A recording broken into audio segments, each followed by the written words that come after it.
to identify the bodies which are yet to be buried. Bodies that have been buried between yesterday continuing into today. The reports that we have is that 15 badly decomposed bodies have been and are being processed for burial by the government pathologists in conjunction with a private funeral home. It's a situation which has incensed former Prime Minister Edward Seaga. When a mother thinks that her son is in detention up at the arena, and therefore, after she's been let out, looking forward to reuniting with him, and she goes there and he's not there, she knows he's dead. And when she goes to the morgue or this large container that they have to try and find him, and she don't find him, where is he? In an unmarked, unknown grave in Mayhead. What kind of country is this? It's a damn disgrace. Delona Fleming, CVM News.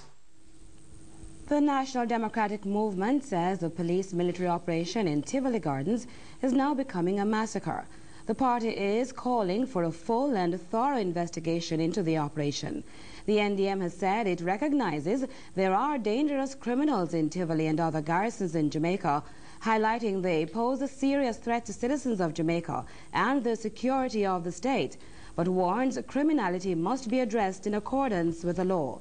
The party also appealed to Prime Minister Bruce Golding to break his silence and account personally to the people of his constituency. Of Parliament for Western Kingston, Edward Seaga, describes as a human rights disaster the events taking place in Tivoli Gardens. Today, he's demanding that the police operation be called off because, in his estimation, several innocent persons have been killed by the security forces and still no guns have been recovered. He calls it the Labor Day massacre. The death toll is over 100. Take that from me. And that's only a part of Tivoli. I don't know what it is in the rest of Tivoli or in Denham Town. It'll probably be 130 or more. Is it worth it to find one man who escaped? According to him, it was a police-military operation which failed. How can you be talking about gunmen in a battle and you don't have any guns? Where are the guns? Ask yourself that question and you realize something is wrong. For former MP for West Kingston, Edward Seaga, the current occurrences in Tivoli Gardens are all too familiar. He points to similar police-military operations in 1997 and 2001, where several civilians were killed and hardly any weapons found. Mr. Seaga believes the time has come for the lawmen to change their strategy because too many innocent people are dying. You've got to do your detective work, find out where the persons you are looking for are to be found, and do what is necessary with high technology, and I'm not specifying that. They should know what I mean. High technology to find out where that person goes. And then you go after them. You don't have to do this clumsy sort of operation because it don't matter how much poor people you kill. We want the criminals to be out of the constituencies. We want the society to be cleaned up. But you're not going to get it done this way. Wheel and come again. He referred to the issue of trust as the reason residents did not leave the community when they were asked by the police high command a day before the shooting began. I heard when the notice came over. It was 4 to 5 o'clock in the evening. The people did not want to leave. They don't know where they're going. They don't trust being taken anywhere under any arrangements by the police or by soldiers. They don't trust them. Do you believe that they would have responded? With the hours of darkness coming, they don't know where they're going to sleep, taking their little children? No. No. That was pure stupidity, pure bungling. Meanwhile, from all accounts, it's an operation which is far from over. Christopher Coke is yet to be captured, while there's a strong police-military presence in the community. This is what the former Prime Minister believes should happen now. Coke must give up himself to take the pressure off this business of searching to the extent that they're searching for him. He must give up himself. If he wants to live, he must give up himself. Secondly, the Prime Minister must decide whether he can be the kind of constituency representative that the constituency requires, and if so, to do his duty as such. If he can't be, then he must consider resigning.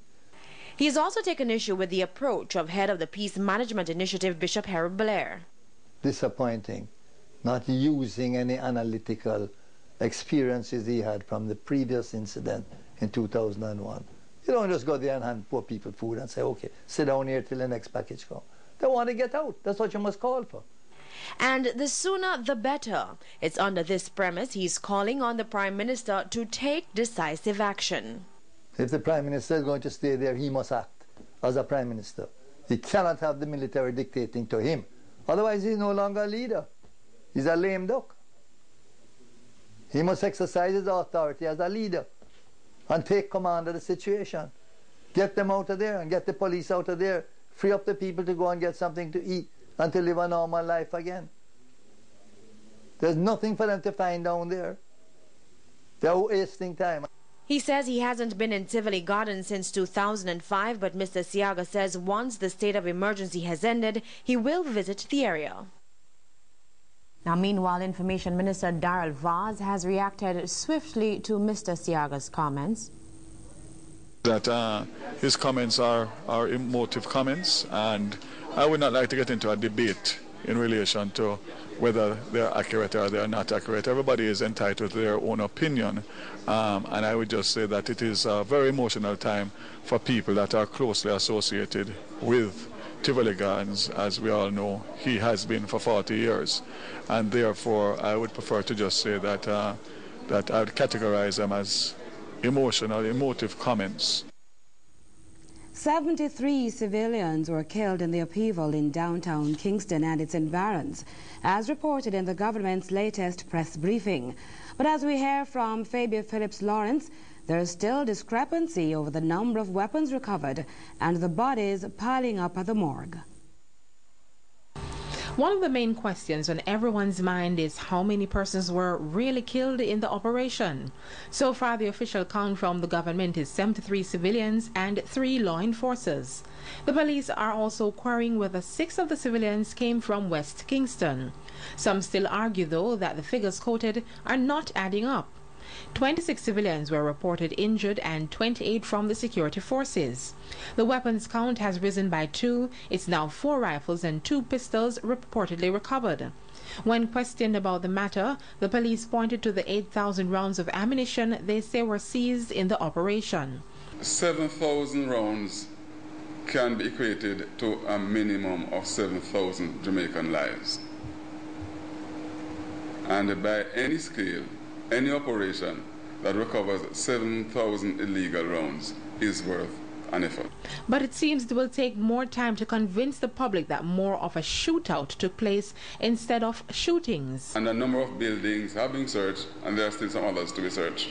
An independent investigation is now to be held into the joint police military operation, and the permanent residence of the public defender is to be established, which will be staffed and all resources made available for them to be located.